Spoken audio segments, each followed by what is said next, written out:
नमस्कार मित्रांनो, स्वागत आहे तुमचं सागर डुकरे ऑफिशियल या चॅनलवर.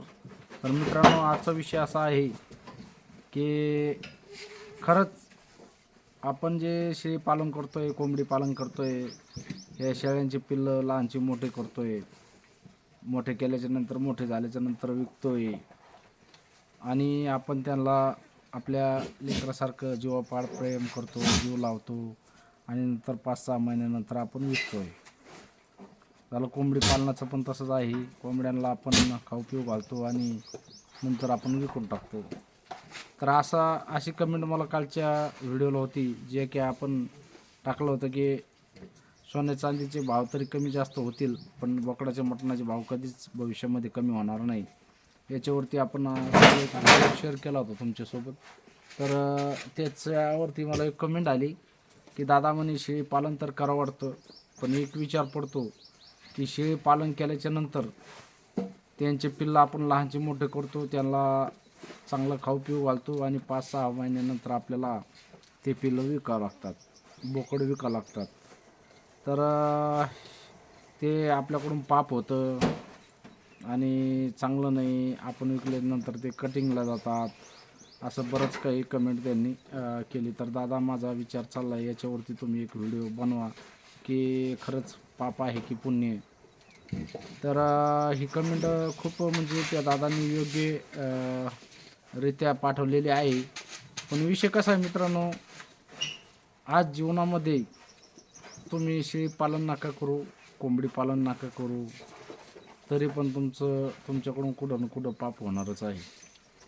बरं, एक गोष्ट सांगा मला, आज हे बोकडं आहे, शेळ्या आहे, समजा कोंबड्या आहे, आजपर्यंत तुम्ही असं लक्षात घेतलं का किंवा शेळी ते झाली, म्हातारी झाली, बोकड म्हातारा झाला आणि मग त्याची मौत केली किंवा मेला, असं असं कुठंतरी ऐकलं का तुम्ही? बाबा म्हातारा होऊन समजा आपण याला घरी ठेवलं म्हातारा होईपर्यंत, की कोंबड्या म्हाताऱ्या झाल्या, असं कधी ऐकलं का तुम्ही की म्हातारा होईपर्यंत सांभाळलं आणि त्याला विकलंच नाही? असं तुम्ही भविष्यामध्ये म्हणजे याच्या अगोदर कुठं असं ऐकलेलं आहे का? मला एवढं सांगा फक्त. कारण की मित्रांनो, यांचं वरदानच ते. बरं, मी एक गोष्ट सांगतो तुम्हाला, एक प्रश्न विचारतो. तुम्ही म्हणता बोकड पालनामध्ये पाप आहे, कोंबडी पालनामध्ये पाप आहे. आपण शेतामध्ये माल पेरतोय, कापूस असू द्या, सोयाबीन असू द्या, हरभरा असू द्या, गहू असू द्या, याच्यावरती जी कीड असतात, त्या कीड मारण्यासाठी आपण औषधी विकत घेऊन त्या किडांवर फवारणी करतो, मारतो का नाही? म्हणजे किती पाप होतं आपल्याकडून. ते पण पाप नाही करायला पाहिजे ना आपण? विषय तसा नाही मित्रांनो. यांचं वरदान आहे, त्यांचं ते होणारच आहे. त्याच्यानंतर एक गोष्ट सांगतो, आता तुम्ही मला समजा शेळी पालन नाही करणार, तुम्ही शेळी पालन समजा जाऊ द्या, पण तुम्ही मटण तर खात असतान, चिकन खात असतान. अहो, मटण चिकन खाणं म्हणजे ते पण पाप आहे ना. कोणाचं खाता तुम्ही? ते बोकडाचं, कोंबडीचं चिकन मटण खाताय ना, मग ते पण पापच आहे ना. ते कशाला खाता तुम्ही? अहो, तसं जर विचार केला ना तर मानवाकडून खूप काही पाप होतंय, भरपूर पाप करतोय मनुष्य. पण यांचं बोकडाचं, शेळ्यांचं वरदान ते आहे मित्रांनो, की जेणेकरून त्यांचं आतापर्यंत तुम्ही कुठंच असं शेळ्या सांभाळल्या आणि म्हाताऱ्या झाल्याच्या नंतर ते घरीच त्यांचा शेवट झाला असं कुठं ऐकलं का? मला तरी सांगा एखाद्या. नक्कीच सांगा, या ठिकाणी असं झालं, मला कमेंट तरी करा मित्रांनो एखाद्यानं. मित्रांनो, व्यवसाय करायचा, ज्याला व्यवसाय करायचा आहे त्याला एवढा विचार करायची गरज पडत नाही.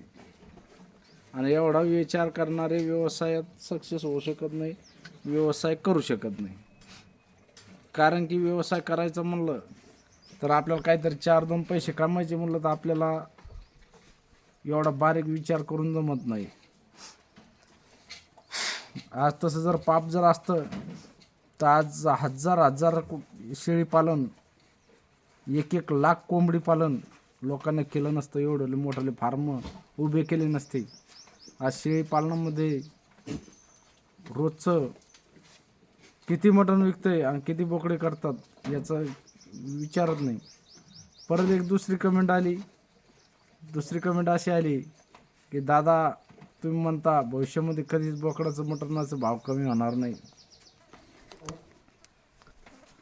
ते म्हणजे 100% भाव उतरणार. त्यांनी कमेंट दिली मला. दादा तुम्हाला एक गोष्ट सांगू का, आज 2 वर्षामध्ये 1000 रुपये किलो मटण जर नाही गेलं बोकड्याचं, तर मग आपल्याला बोलायचं. 1000 रुपये किलो बोकडाचं मटण 100% 2 वर्षामध्ये जाणार आहे. कारण की खूप मार्केट आहे बोकडाच्या मटणाला, खूप भरपूर मार्केट आहे. असं म्हणूच नका तुम्ही मार्केट नाही म्हणून.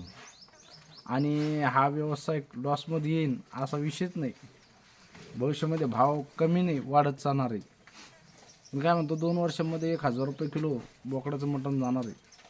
कशामुळे जाणार ते पण सांगतो मी तुम्हाला.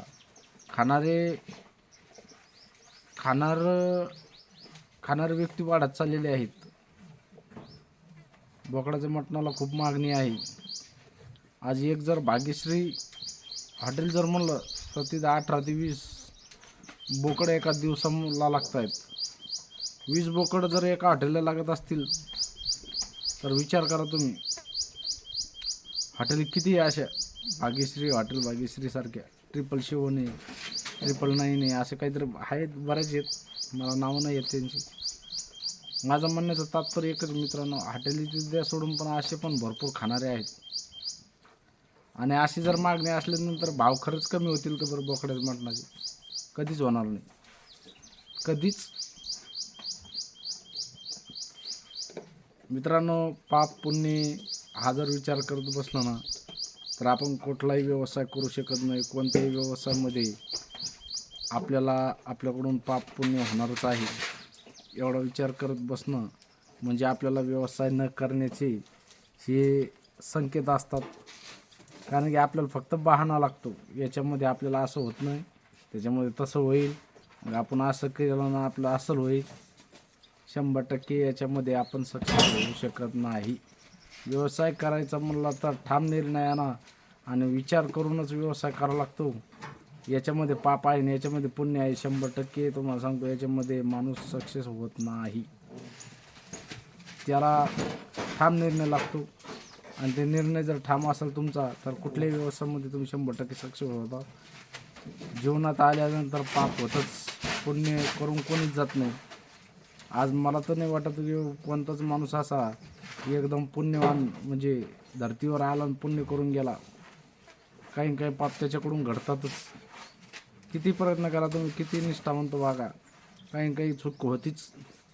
त्याच्यामुळे मित्रांनो, असं काही नसतं. व्यवसाय करायचा म्हणलं तर या गोष्टी सोडून द्याव्या लागतात आणि व्यवसाय सुरू करावा लागतो. बाकी तुमचं मत काय आहे कमेंटमध्ये नक्की सांगा. व्हिडिओ आवडल्यास व्हिडिओला लाईक करा, नवीन असाल तर चॅनलला सबस्क्राईब करा. भेटू अशाच नवीन व्हिडिओमध्ये. जय जवान, जय किसान, जय हिंद, जय भारत.